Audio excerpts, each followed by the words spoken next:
ప్రత్యేకంగా యాదగిరిగుట్టలో ఉన్న భక్తులందరికీ నా శుభాకాంక్షలు.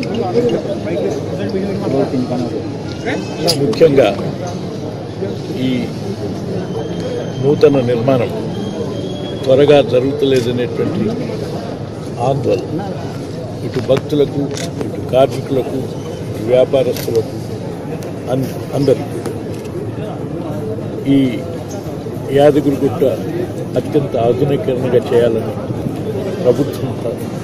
ప్రభుత్వం తలపెట్టిన విషయం, నిర్ణయించిన విషయం మనందరికీ. దాన్ని మనమందరం స్వాగతించిన, సంతోషించిన. కానీ ఈ పనులన్నీ చాలా వేగవంతం కానటువంటి తీర్పు భక్తులందరికీ ఆందోళన.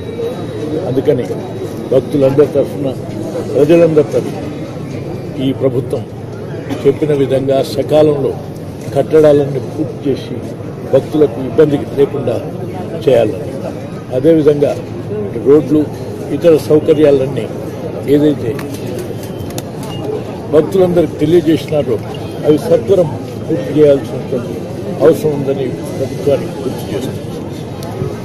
అదేవిధంగా ఇక్కడ ఉన్నటువంటి ఆటో కార్మికులందరూ నాకు ఒక విజ్ఞప్తి పత్రాన్ని ఇచ్చినారు. ఈ విజ్ఞప్తి పత్రాన్ని నేను పరిశీలించడంతో పాటు సంబంధించినటువంటి శాఖల వారితో మాట్లాడి ఈ విషయాన్ని నేను తెలుసుకున్న తర్వాత తగిన విధంగా స్పందిస్తాను. అదేవిధంగా ఈరోజు యాక్చువల్గా ఈ కార్యక్రమంతో పాటు మధ్యాహ్నం తర్వాత నుండి ఆలేరు ప్రాంతంలో